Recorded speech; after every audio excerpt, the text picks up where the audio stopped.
Good morning, students. This is your social science teacher Shivani Bhaskar. Students, you all have seen your syllabus of social science for the coming exams.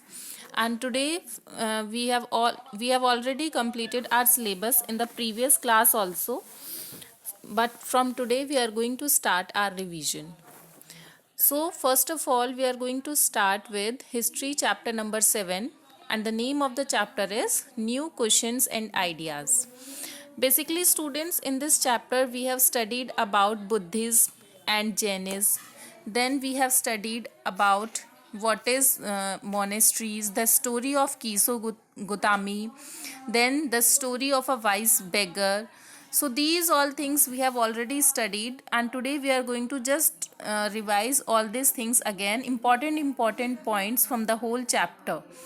Okay, so the first of all we are going to start with the story of Buddha, Siddhartha, who is also known as Gautama, and he was also known as the founder of Buddhism.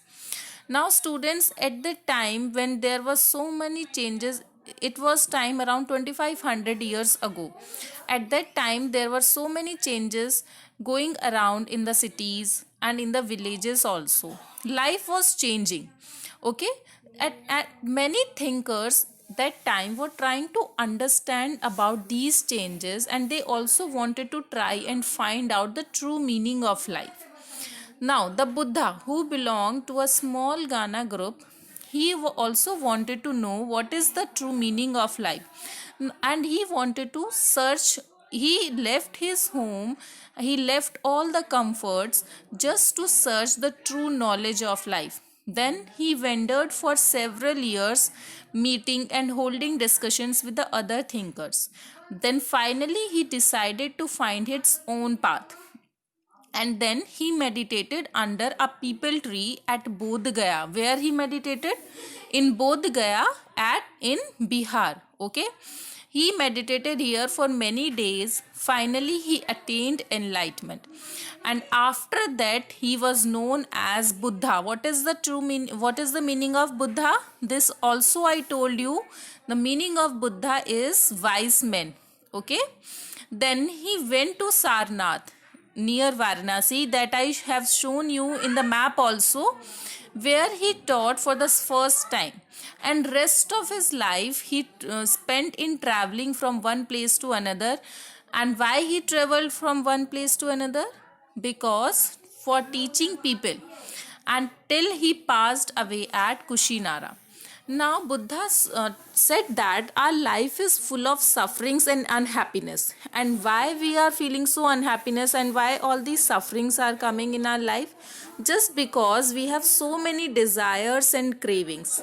And if we will not control our desires and cravings, we will always remain like this, unhappy and sad. So, he taught that constant cravings could be removed by following moderation in everything. Okay, then he said that whatever karma we are doing, we will face the action also.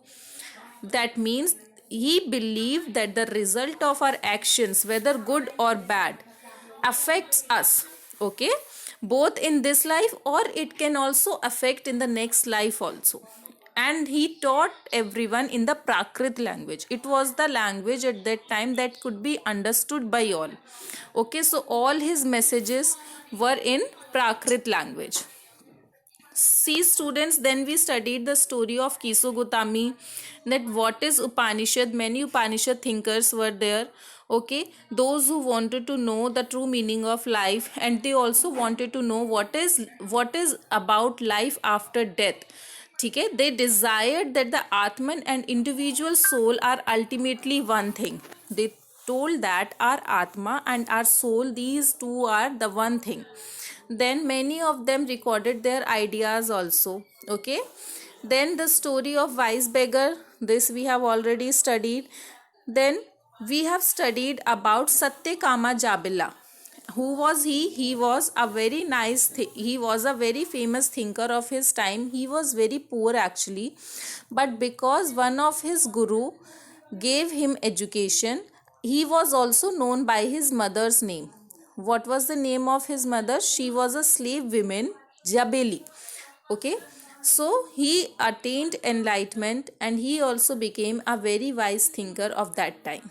Then Jainism, the most famous thinker of Jainas, Vardhamana Mahavira. He also spread his message around the time when Buddha was spreading his message. Okay, that means around 2500 years ago. He taught that a simple doctrine, men and women who wished to know the truth, they must leave their homes. They must follow the path of ahimsa. Now what is ahimsa?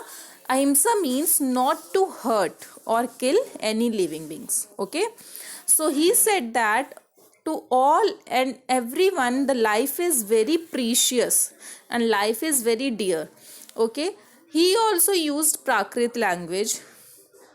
Then Prakrit was spoken in Magda and was known as Magadhi. Okay, then there were many followers of Mahavira also. They also left their homes and they have to be absolutely honest, not to steal anything, and they have to observe celibacy, that means not to marry. Okay, then they have to give up everything including their clothes also, and it was very difficult for men and women to follow Jainism because the rules were very strict.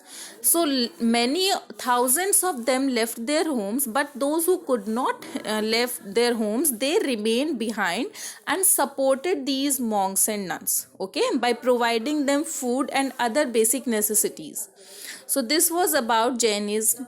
Then we have studied monasteries, that earlier these monks and nuns left in natural caves and they went from place to place, but due to some natural things like rain and sometimes due to the weather, they have to remain at one place for several days, so they need the feel of permanent homes. So monasteries were built. Okay, these monasteries were the permanent shelters of these monks and nuns, and it was also known as viharas. Okay, then the system of ashrams. Brahmins introduced the system of ashrams. According to them, what an ashram is not here is not the word that we use for living. It means the stages of lives. Okay, and there were 4 ashrams that was recognized by the Brahmins: Brahmacharya, Grihastha, Vanaprastha and Sannyasa. These were the 4 ashrams that was decided by the Brahmins. So this is the overall revision from the whole chapter, students. Just go through your books again and again for better revision, and just go through all the maps, diagrams that are given in your books, in geography books especially, all the diagrams. Then map, there is one map in the geography also and in your history books also. So just go through all these things and prepare very well for your exams. Have a good day, students. Take care.